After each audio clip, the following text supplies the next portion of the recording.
एक गांव में घनी और अंधेरी रात थी। चिंटू अपने बेड पर सो रहा था।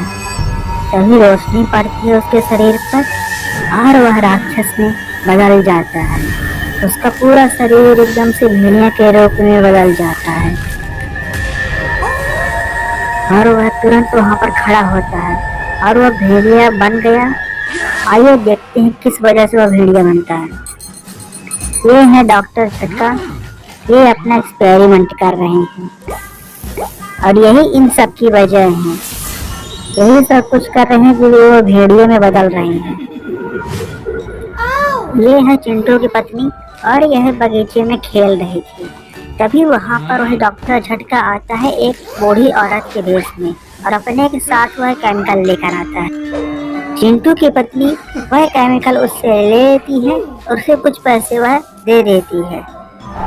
वह उसे देखकर बहुत खुश होता है और सोचता है कि तुम दोनों अब मेरी जाल में फंस गए। सुबह होती है। चिंटू को बहुत भूख लगी थी। उसकी पत्नी वही केमिकल वाला फल लाकर उसे दे देती है और एक जूस था। चिंटू सोचता है ये कैसा जूस है, फिर वो आके उसे पी लेता है। उस जूस का स्वाद उसे अच्छा नहीं लगा। फिर वह बोलता है ठीक है। उसकी पत्नी वहां से चली जाती है। वह रात में सो रहा था चिंटू, रोशनी उसके शरीर पर पड़ती है। वह तभी राक्षस में बदल जाता है और वह भेड़िए का रूप ले लेता है और वह जोर जोर से चिल्लाने लगता है। इसी केमिकल की वजह से चिंटू भेड़िए के रूप में बदल गया। चिंटू की पत्नी दरवाजा खोलकर चिंटू के कमरे में आती है। वह देखती है चिंटू एक भेड़िया बन चुका है। चिंटू तभी अपनी पत्नी पर कूद पड़ता है और उसे खा लेता है। वह दोनों भेड़िया बन जाते हैं। फिर वह दोनों वहां से निकल जाते हैं रोहन के पास। रोहन यहाँ पर छोटे बच्चों के साथ पार्टी मना रहा था और खेल रहा था। छोटे बच्चे खेल रहे थे हा हा हा हा हा twinkle twinkle little star how do wonder how do यार। तभी छोटा बच्चा गिर जाता है और वह ऊपर देखता है। छोटा बच्चा देखता है कि दो भेड़े उसके पास आ गए हैं। वह डर कर रोहन के पास पहुंच जाता है। चिंटू और उसकी पत्नी बच्चों के पास पहुंच जाती है। उन्हें खाने लगते हैं। चिंटू एक को पकड़ लेता है।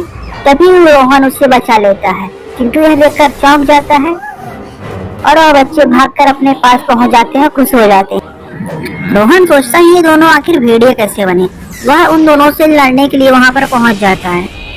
चिंटू अपने मुंह से हथियार फेंककर रोहन को मारने की कोशिश करता है। रोहन के पास ये पावर थी और वह चिंटू के प्रहार को रोककर उन्हें खत्म कर देता है।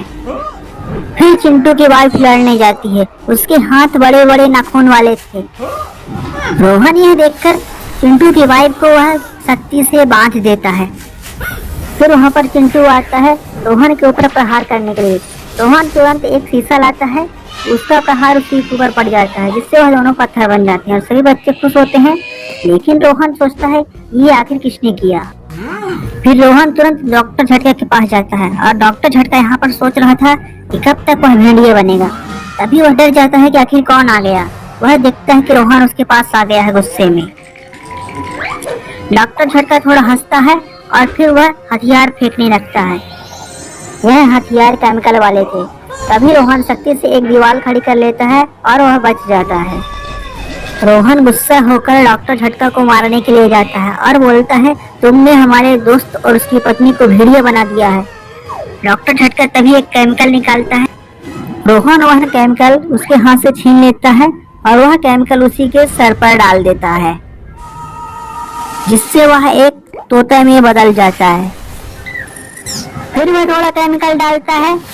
केमिकल डालने के बाद वह एक मछली में बदल जाता है। फिर वह केमिकल डालता है वह बंदर में बदल जाता है। फिर डॉक्टर झटका बंदर के रूप में बोलता है तुम मेरे ऊपर मत डालो, मैं उन्हें ठीक करने की दवा दे रहा हूँ। रोहन तुरंत उस दवा को ले लेता है और डॉक्टर झटका के ऊपर डाल देता है। डॉक्टर झटका तुरंत सही हो जाता है और डॉक्टर झटका बहुत गुस्सा होता है। बोलता है मैं तुमसे ये बदला लेकर रहूंगा। रोहन अपने दोस्त चिंटू के पास चला जाता है और केमिकल दोनों के ऊपर डाल देता है। वह दोनों फिर से पहले की तरह हो जाते हैं। और वह पार्टी करने लगते हैं, बच्चों के साथ खेलने लगते हैं। तो यह कहानी खत्म होती है। तो देखते हैं अगले पार्ट में क्या होता है।